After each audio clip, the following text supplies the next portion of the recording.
하나님 말씀 누가복음 5장입니다. 누가복음 5장 27절로 39절까지 있는 말씀입니다. 누가복음 5장 27절로 39절까지의 말씀. 오늘 세리였던 레위를 하나님께서 제자로 부르시는 이야기를 여러분과 함께 말씀을 통해 나누려고 합니다. 참고로 마태복음 9장에도 똑같은 이야기가 오늘 본문과 같은 이야기가 나오는데요. 거기에서는 레위라고 나오지 않고 마태라는 이름으로 등장합니다. 아마도 레위라는 사람이 예수님을 따라다니기 시작하면서 그의 이름을 마태로 이름을 바꾼 것 같습니다. 27절을 보시면 이렇게 말하고 있어요. 그 후에 예수께서 나가사 레위라 하는 세리가 세관에 앉아 있는 것을 보시고 나를 따르라 하시니 그가 모든 것을 버리고 일어나 따르니라. 여러분, 레위는 세리였습니다. 세리는 어떤 사람이었냐면 잘 아시다시피 민족의 반역자로 불렸습니다. 그리고 돈을 많이 버는 사람이었어요. 제가 세리에 대해서 여러 번 설명했던 것 같아요. 기억하실 거예요. 세리가 어떻게 돈을 벌었는지. 전혀 명예로운 직업이 아니었습니다. 당시 이스라엘은 로마의 식민지였는데 그 로마의 하수인으로 이스라엘 사람들에게 세금을 걷어가지고요 로마에 갖다 바치고 자기도 얼마를 갖는 그런 사람이었기 때문이죠. 특별히 정해진 세금을 걷어가지고 자기 배를 불리는 데 썼기 때문에 매국노 이렇게 사람들에게 손가락질을 받았다라는 겁니다. 그래서 남자 중에 대표적인 죄인은 세리였고 여자 중에 대표적인 죄인은 창기였습니다. 그런데 오늘 남자 중에서 대표적인 죄인이라고 말할 수 있는 세리 레위를 예수님이 부르십니다. 더 놀랍게도 이 레위가요 후에 마태복음을 쓰는 저자가 됩니다.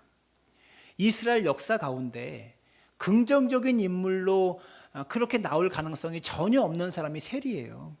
근데 그런 사람이 오늘 주님을 만나고 놀랍게 변화됩니다. 예수님의 제자가 되고요 마태복음을 기록한 마태복음의 저자가 됩니다. 오늘 레위에게 어떻게 그런 놀라운 변화가 일어날 수 있었는지, 남자 대표 죄인이 어떻게 예수님의 제자가 되고 복음서를 기록한 저자가 될 수 있었는지를 함께 살펴보려고 합니다. 27절을 보시면 아까 보았던 본문이죠. 예수께서 나가사 레위라 하는 세리가 앉아있는 것을 보시고 라고 말합니다. 이게 시작입니다. 그날 보셨습니다. 레위가 세관에 앉아있는 모습을 예수님이 보셨습니다. 레위가 세관에 이렇게 앉아 있는데 사실 그날 레위를 봤던 것은 예수님 한 사람만이 아니었을 겁니다. 많은 사람이 레위를 쳐다보았을 거예요.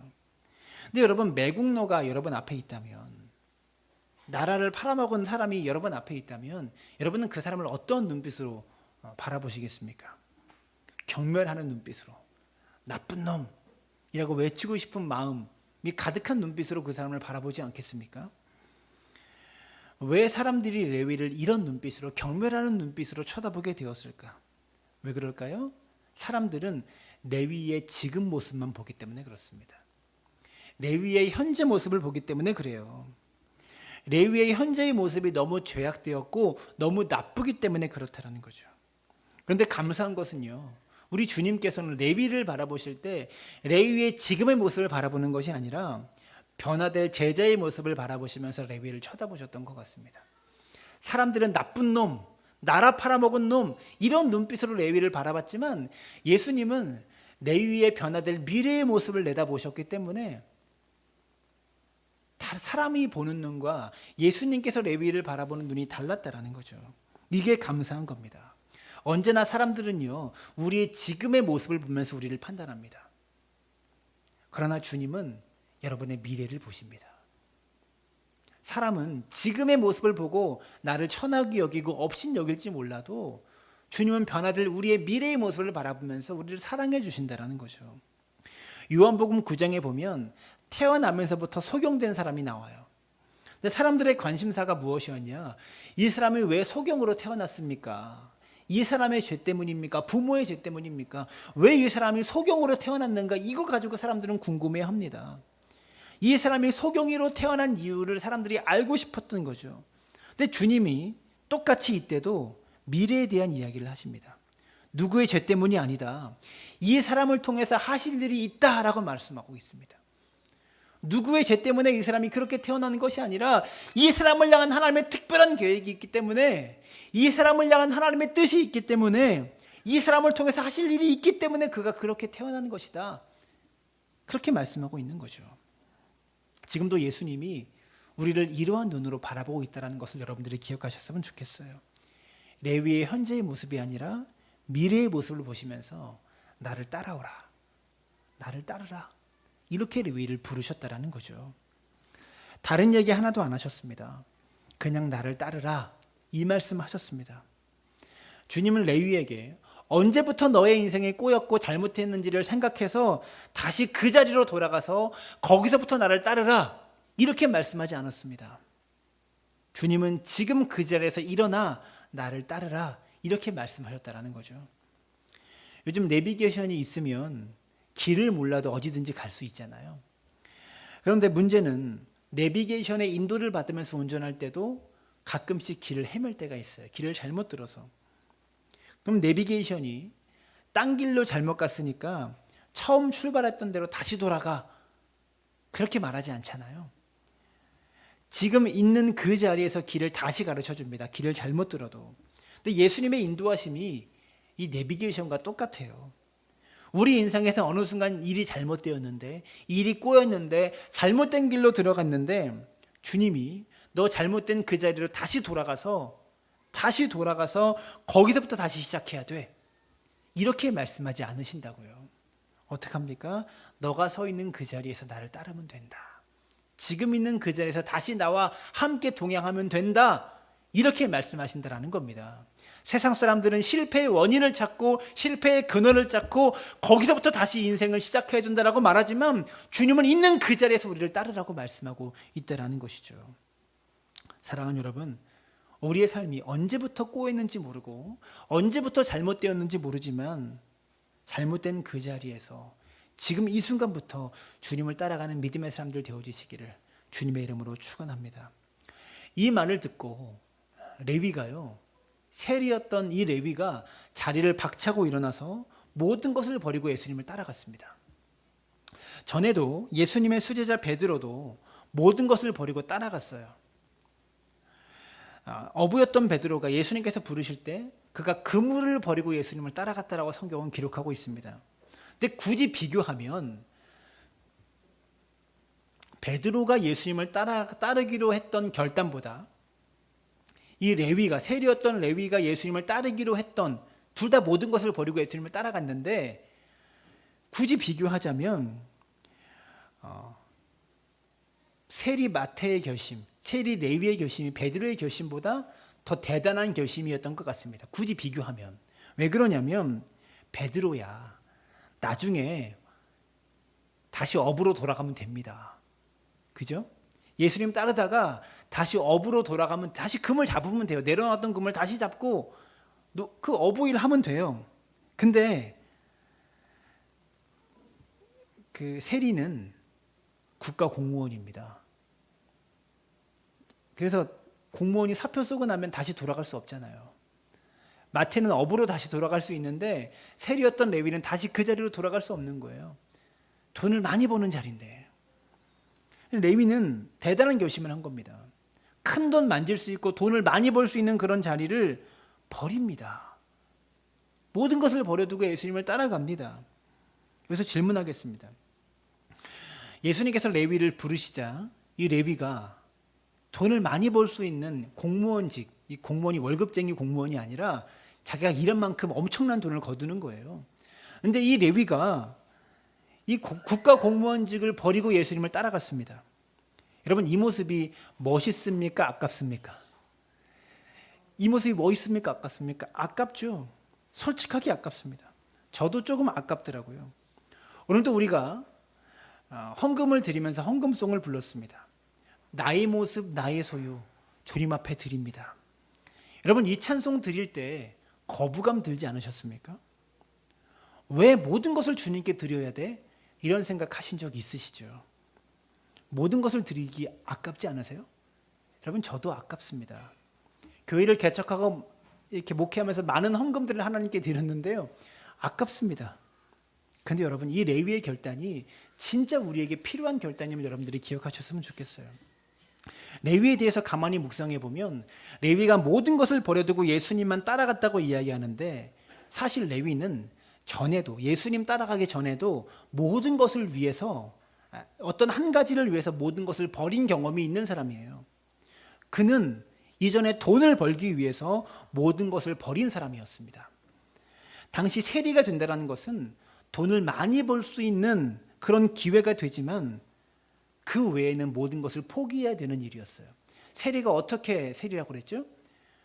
당시 로마가 이스라엘 사람들에게 세금을 걷어야 되는데, 로마가 지금처럼 뭐 카드를 쓰는 것도 아니고 뭐 기록이, 돈을 번 기록이 남는 것도 아니고, 그래서 어떻게 하냐, 로마가 어떻게 했냐면 그 화도라는 지역에 세금이 한 뭐 1조쯤 될 것이다.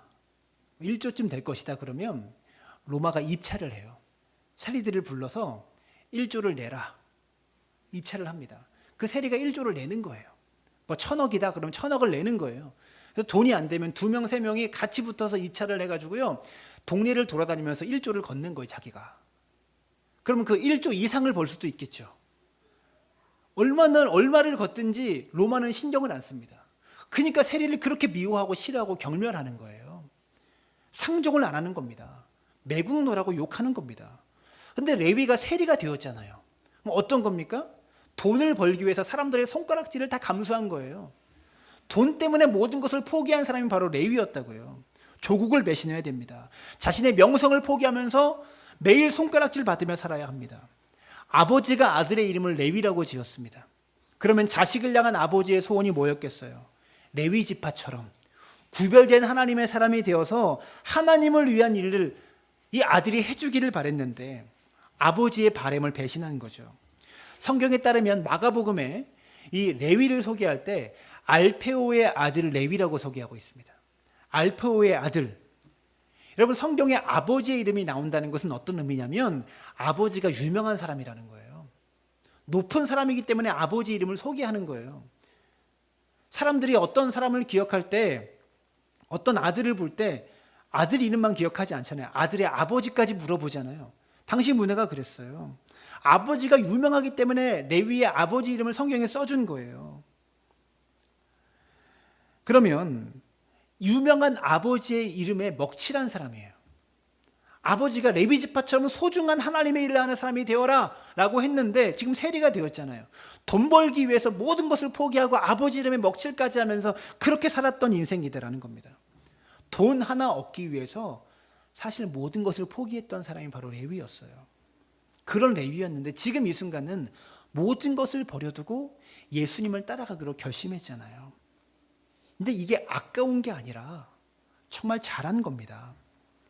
여러분, 우리도 무엇인가가 우리를 부를 때 따라가는 인생입니다. 너무나도 많은 사람들이 정욕이 나를 부를 때 정욕을 따라가려고 합니다.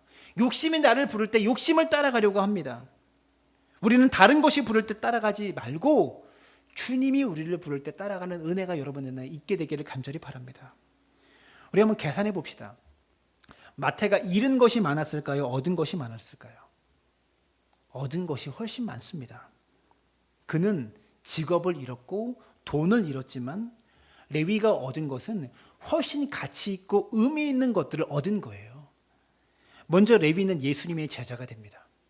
12명밖에 안 되는 예수님의 제자 명단에 레위가 들어갑니다. 그리고 마태복음을 기록한 저자가 됩니다. 그 마태복음을 오늘 우리도 읽고 있고요. 이 말씀을 통해 은혜를 얻고 있어요. 레위가 이 사실이 얼마나 감격스러웠는지 마태복음에 자신을 소개할 때 이렇게 소개합니다. 마태복음 10장 2절부터 12명의 제자를 소개하는데요. 12사도의 이름은 이러하니 베드로라 하는 시몬을 비롯하여 그의 형제 안드레와 세베대의 아들 야고보와 그의 형제 요한, 빌립과 바돌로메, 도마와 그리고 세리 마태. 무슨 말인지 아시겠어요? 다른 사람들은 다 평범한 사람들인데 나는 세리였어. 자신의 출신을 그대로 기록하고 있는 거예요. 여러분, 여러분이 여러분에 대한 뭔가 여러분이 책을 쓰면 나에 대한 이야기는 조금 좋게 쓰고 싶지 않겠어요? 나를 쓸 때 조금 부풀려서 쓰잖아요. 근데 마태는 자신에 대한 이야기를 쓰는데, 내가 예수님의 제자였다는 얘기를 쓰는데 내 직업이 세리였어. 이걸 그대로 쓰고 있는 거예요. 부끄러운 직업을. 믿음의 명예의 전단이라고 불리는 히브리서 11장에 라합이 나옵니다. 근데 그 라합을 어떻게 소개하냐면 믿음으로 기생 라합은 이렇게 소개합니다. 남자 죄인의 대표는 세리였다고 그랬고 여자 죄인의 대표는 창기였다고 그랬죠. 기생이었다고 그랬죠. 그런데 이 라합은 자신의 직업을 그렇게 그대로 소개해요. 그런데 이 두 사람이 얻은 것이 훨씬 많습니다. 돈은 잃었지만 훨씬 가치 있는 것들을 많이 얻었다고요. 누가복음으로 돌아오면 그 많은 돈을 다 버리고 예수님을 따라간 마태가 금방 어렵게 됩니다. 가난해지게 됩니다. 6장을 보면 예수님과 제자들이 지나가다가 밀을 비벼서 먹습니다. 안식일에 밀을 비벼서 먹어요. 여지껏 등 따시고 배부르게 살았던 마태가 밀 이삭을 비벼서 허기진 배를 채우게 된다고요. 그런 인생이 돼요. 근데 레위는 한 번도 이런 일을 겪어보지 못했을 거예요. 근데 주님이 레위가 한 번도 겪어보지 못한 그런 상황에서 뭐라고 말씀하시냐면 6장 20절을 보시면 예수께서 눈을 들어 제자들을 보고 이르시되, 12명의 제자들을 보고 지금 말씀하시는 거예요. 저는 이 12명의 제자들 중에서 레위를 더 유심히 보셨을 거예요.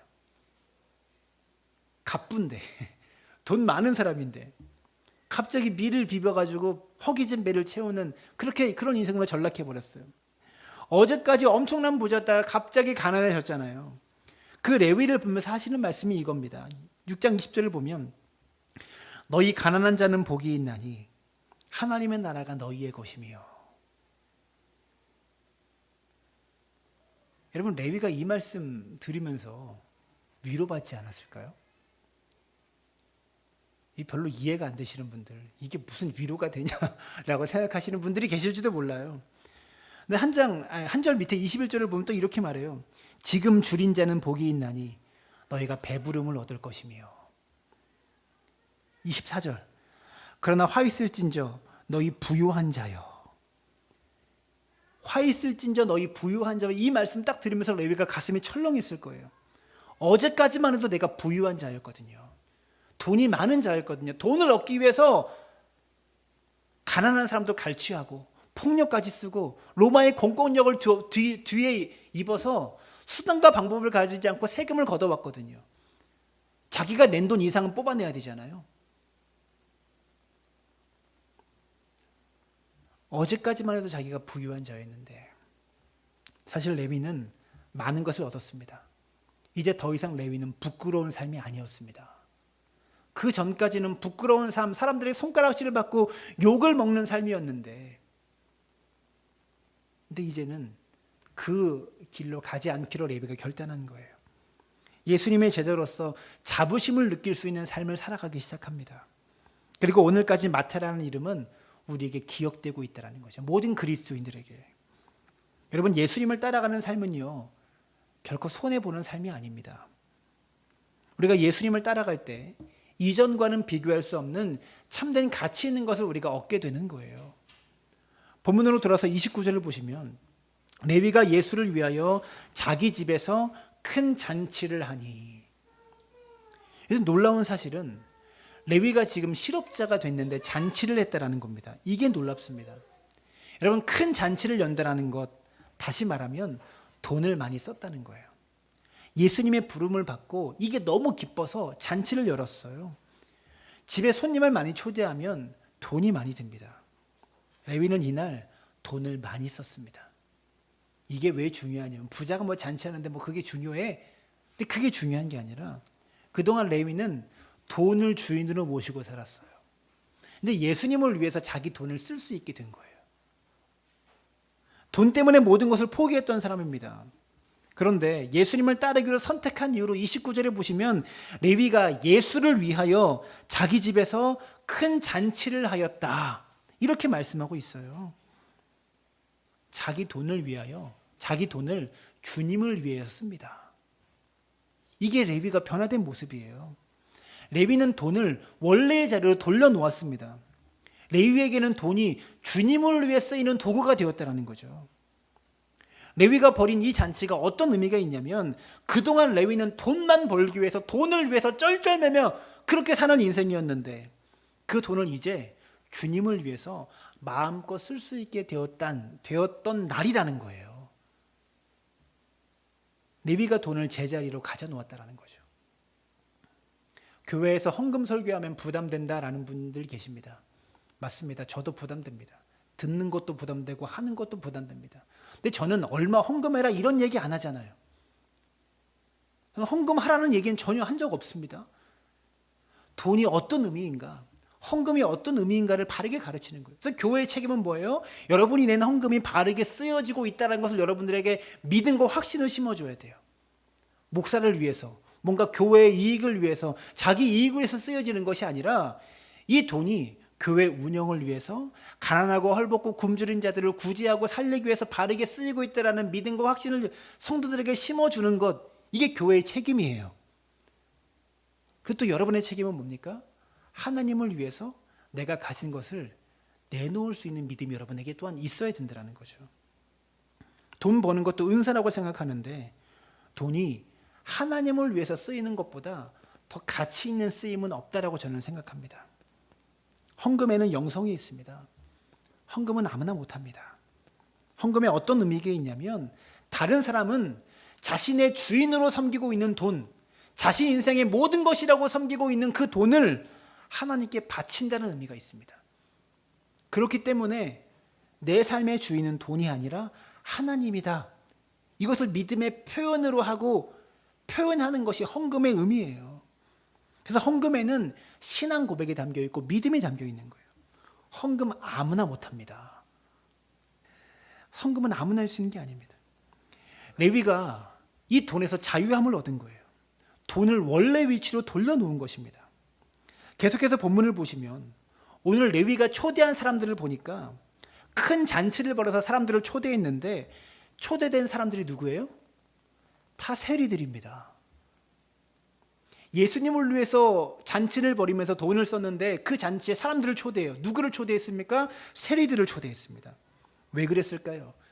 레위한테는 친구가 세리밖에 없었기 때문이에요. 딴 사람을 누구 친구로 사귈 수 있겠어요? 똑같은 일을 하는 사람을 친구로 사귀죠. 올 친구가 그 친구들밖에 없었습니다. 레위는 예수님을 위해서 잔치를 벌이면서 왜 많은 친구들을 초대했을까요? 레위의 마음에 내가 만난 예수님을 내 친구들에게 소개하고 싶은 마음이 있었기 때문이에요. 여러분, 주님을 만나면 그 주님을 소개하고 싶습니다.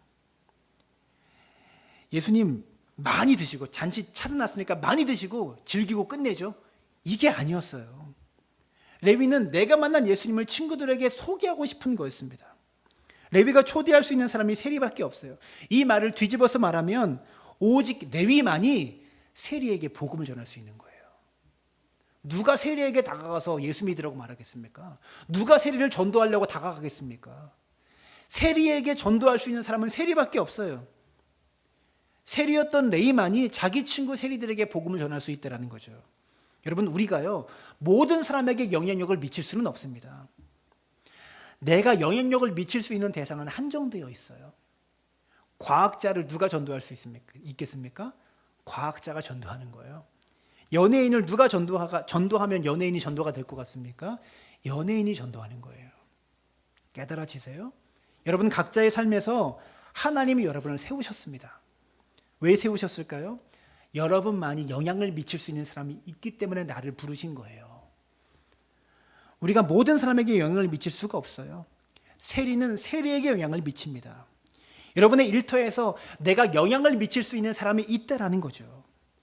여러분이 계신 그 자리가 바로 복음을 전하는 자리임을 여러분들이 기억하셨으면 좋겠어요. 한 가지만 더 말씀드리겠습니다. 전에도 제가 매우 중요하게 이 이야기를 한 적이 있는데요. 오늘 세리 마태를 부르신 사건은 예수님께서 마태를 부르셨을 때 모든 것을 버려두고 예수를 따라간 것도 기적이지만 우리 눈에 잘 안 보이는 또 하나의 기적이 이 마태를 부르신 일 속에 벌어지는데요. 당시 이스라엘은 로마의 식민지 지배를 받고 있었습니다. 세리 마태는 그 로마의 하수인이었죠. 정치적으로 말하면 우파였습니다. 친로마파, 친일파, 우리로 따지면 우파였습니다. 로마의 하수인이었습니다. 우리나라도 일제시대를 겪었잖아요. 그때 친일파가 있었습니다. 일제의 하수인을 자처한 사람들이 있었어요. 반면에 독립군도 있었습니다. 독립군은 어떤 사람입니까? 무장, 독립투쟁을 하던 독립투사들도 있었다라는 거죠. 마찬가지로 당시 세리 마태처럼 이 레위처럼 이스라엘 민족을 배신하고 로마의 앞잡이가 되어서 로마의 등을 업고 살아갔던 그런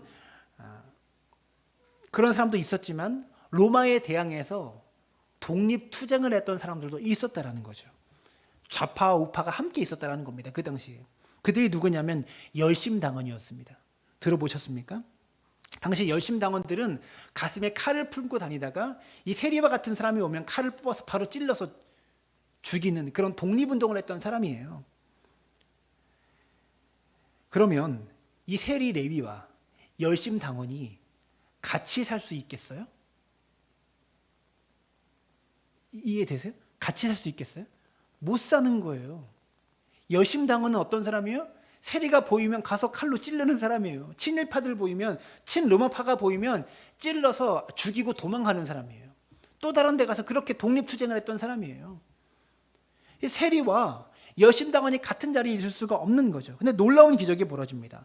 누가복음 6장에 보면 예수님의 12제자의 명단이 나오는데 6장 14절부터인데요. 15절에 보면 마태와 도마와 알페오의 아들 야고보와 셀롯이라는 시몬과, 여러분 셀롯이라는 단어 앞에 여러분 성경에 보면 가로 열고 1이라고 각주가 달려 있을 거예요. 그 각주가 달려 있는 부분 성경책 밑으로 쭉 내려오면 밑에 가로 열고 1이라고 또 써 있는데 설명이 어떻게 달려 있습니까? 열심당원이라고 적혀 있습니다. 놀라운 일입니다. 예수님의 12제자 가운데 누가 있었냐면 매국노였던 세리 마태가 있었고요. 열심당원이었던 시몬이라는 사람이 있었다라는 거예요. 무장 독립운동가였던 시몬과 세리 마태가 같이 예수님의 제자로 3년 반 동안 동행했다라는 거예요. 한 공간에 있을 수 없는 사람이 3년 반 동안 같이 살았습니다. 예수님과. 놀랍지 않습니까? 별로 안 놀라시는데 이게 진짜 놀라운 일입니다. 일제시대 때 친일파와 독립군이 3년 동안 같이 산 거예요. 여러분, 이게 교회입니다. 교회는 서로 다른 사람들이 한 곳에 모여 있을 수 있는 유일한 곳이 교회입니다. 교회에서 예수 안에서 하나 되지 못할 것이 없어요. 교회에서 정치 가지고 싸우면 안 돼요. 교회에는요, 더불어민주당도 나와야 되고요. 국민의힘도 나와야 되고요. 국민의힘을 좋아하는 성도도 나와야 되고요.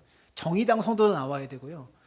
뭐 어버이연합 성도도 나와야 되고요. 녹색당 성도도 나와서 예수 믿어야 돼요. 교회는 그런 곳이에요. 한국 교회가 이게 문제. 선거 때만 되면 다 갈라져요. 더불어민주당하고 국민의힘이 지지하는 사람이 서로 막 교회에서 싸워요. 어버이연합 목사님이 계시면 정의당 성도는 그 교회에 못 나와요. 예수님의 제자 공동체는요, 처음부터 그랬습니다. 한 자리에 동시에 있을 수 없는 사람들이 모여 있었던 거예요. 요즘도 보면 이번 주에 문자가 또 왔는데 뉴스 보셨죠? 김영현 전도사. 옛날부터 그분이 그렇게 사고 칠 줄 알았습니다. 문재인 정권은 뭐고 막 한쪽으로 치우쳐가지고 설교가 아니라 그냥 정권 욕하는 그런 얘기들을 설교라고 하고 있어요. 예수님의 공동체는 처음부터 그랬어요. 한 자리에 동시에 있을 수 없는 사람이 같이 모여 있어요. 극자와 극우가 같이 모여서 3년 반 동안 같이 복음 전했습니다. 예수님과 함께 동행했습니다. 이게 교회입니다. 세리 마태와 열심당원 시몬이 함께 있는 공동체, 그게 교회라는 거예요. 사랑나무 교회 안에, 오늘날 한국 교회 안에 이런 기적이 있어야 되는데 교회가 한쪽으로 완전히 치우쳐서 반대쪽에 있는 사람은 믿음이 없는 사람이고 나라를 사랑하지 않고 하나님을 사랑하지 않고 교회를 사랑하지 않는 사람이라고 그렇게 손가락질하고 싸워버리면 교회는 세상과 소통할 수 없고요. 교회는 그러면 그쪽 당 사람만 다녀야 되는 거죠. 안타까운 일입니다. 우리가 보세요. 다 달라요. 정치관도 다 다를 거고요. 신앙의 배경도 다르고 색깔도 다르고요. 성격도 다 다릅니다. 근데 주님은 우리가 하나 되길 원하십니다. 사랑나무 교회가 예수님 안에서 한 가족이 되길 원하십니다. 우리 사랑나무 교회는 주 안에서 한 가족 같은 공동체가 되어지기를 간절히 바랍니다. 서로의 다름을 가지고, 교회는 뭐라고 그랬죠? 무지개와 같은, 교회에 하나 되면 무지개와 같은 거예요. 무지개를 보면 7개의 색깔이 다 틀리잖아요. 빨간색, 노란색, 파란색 7개의 색깔이 다 다른데 그 다른 색깔에 탁 모여 있음을 보면서, 그 무지개를 보면서 야, 저건 색깔이 왜 이렇게 조잡하냐, 이렇게 말하는 사람 없잖아요. 아름답다라고 다들 얘기하잖아요. 교회의 연합은 이것입니다. 각자의 색깔이 다 틀리지만 그 다름이 모여서 하나됨을 이루고 아름다운 조화를 이루는 것, 이게 교회의 연합이고 하나됨이에요. 마지막으로 한 가지만 더 말씀드리고 말씀을 마칩니다. 본문으로 돌아오면 오늘도 어김없이 이 은혜로운 분위기에서 해방권이 등장하는데요. 서기관과 바리새인들이 시비를 겁니다. 5장 30절에 보시면 바리새인과 그들의 서기관들이 그 제자들을 비방하여 이르되 너희가 어찌하여 세리와 죄인과 함께 먹고 마시느냐. 이 레위가 벌려놓은 잔치를 보면서 예수님께서 거기 세리들과 함께 먹고 마시고 같이 잔치하시는 모습, 하는 모습을 보면서 바리새인과 서기관들이 화가 나는 거예요. 당시 그와 함께 식사한다는 것은 나는 그와 생각이 같습니다, 마음이 맞습니다, 이것을 의미하는 거거든요. 세리는 이스라엘 사람이 상종을 안 하는 사람이에요. 근데 그 세리와 예수님께서 같이 식사를 하고 있으니까 화가 치밀어 오는 거죠, 사람들의 마음에. 이들의 말은 우리는 의인인데 어찌 죄인인 세리와 같이 밥을 먹느냐라고 말하고 있는 거예요. 근데 주님 이렇게 말씀하십니다. 31절과 32절에 예수께서 대답하여 이르시되 건강한 자에게는 의사가 쓸데없고 병든 자에게라야 쓸데있나니 내가 의인을 부르러 온 것이 아니요 죄인을 불러 회개시키러 왔노라. 여러분, 인간에 대한 두 가지 상태를 묘사하는데요. 인간은 건강한 자이든지 병든 자이든지 둘 중에 하나다, 이렇게 말하고 있는 거고요. 32절은 인간은 죄인 아니면 의인 둘 중에 하나다, 이렇게 말씀하고 있는 거예요. 근데 본문에서 중요한 것은 뭐냐? 예수님께서는 이 말씀을 들은 바리새인과 서기관들이 어떻게 이 말씀을 받아들였을까? 의인에게는 필요 없고 죄인에게 필요하구나. 예수님께서 의인에게는 필요 없고 죄인에게 필요하구나. 아, 예수님이 건강한 자에게는 필요 없고 병든 자에게 예수님이 필요하구나, 이렇게 이해했을 겁니다. 여러분, 요한복음 8장에 보면 현장에서 가늠하다 붙잡힌 여인에 대한 이야기가 나옵니다. 그 여인 보고 예수님께서 하신 말씀이 너희 중에 죄 없는 자가 돌로 치라, 이렇게 말씀하십니다. 이 말은 무슨 말입니까? 너희 중에 죄 없는 자가 하나도 없다는 얘기예요. 이 여인을 돌로 칠 만한 사람이 아무도 없다는 얘기예요. 로마서도 말합니다. 의인은 없나니 하나도 없다. 이 세상에 의인은 없다는 거예요. 오늘 주님의 의도는 무엇이었겠습니까? 바리새인과 서기관들 이렇게 생각했을 겁니다. 아, 저 죄인, 저 세리, 저 나쁜 놈, 아, 저 병든 자 불러다 놓고 예수님께서 회개시킬 필요가 있겠지. 근데 주님의 의도는 그게 아니었어요. 바리새인들의 생각은 그거였는데 주님의 의도는 그게 아니었어요. 너도 죄인이야, 세리나 너나 별 차이 없어, 이 말씀하신 거예요. 그날 레위를 부르신 부르심은 사실 레위만을 위한 부르심이 아니었다는 거죠. 내가 죄인을 불러 회개시키러 왔노라. 이 죄인에는요, 서기관과 바리새인도 포함되어 있는 거예요. 금식을 많이 하고 매일 말씀을 보고 하루에 3번 금식하고 일주일에 3번 금식했던 그 서기관과 바리새인들, 너도 죄인이야 라고 말씀하고 있는 거예요. 제가 이 말씀 왜 드린 줄 아십니까? 아, 주님이 죄인들을 부르고 계시는구나, 이게 아닙니다. 주님은 나를 부르고 있다라는 거예요. 오늘 주님께서 죄인인 나를 부르고 계십니다. 왜냐하면 그 죄인에 나도 포함되기 때문에 그렇습니다. 내가 이 자리에서 예배드리고 있지만 죄인인 나를 부르십니다. 매일 삶 가운데 매일매일 죄에 넘어지는 우리를 부르셔서 회개시키기를 원하신다라는 거죠. 한 번 회개한 것으로 모든 것이 끝나지 않습니다. 우리는 매일 회개해야 됩니다. 날마다 죄 가운데 살아가죠.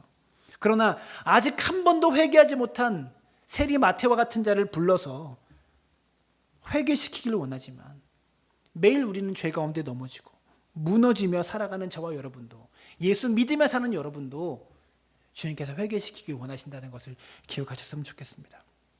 오늘 마태의 말씀 함께 살펴보았습니다. 그래도 마태처럼 주님의 부르심에 따라갈 수 있는 믿음의 사람 되었으면 좋겠습니다. 이전에도 마태는 모든 것을 버려두고 뭔가를 따라갔던, 돈을 따라갔던 사람입니다. 모든 것을 버리고 돈만을 위해 살았던 사람입니다. 그 마태가 오늘 주님을 위해 살기로 작정합니다. 사랑하는 여러분, 우리 인생과 삶 가운데 이런 결단과 결심과 은혜가 있게 되기를 주님의 이름으로 축원합니다.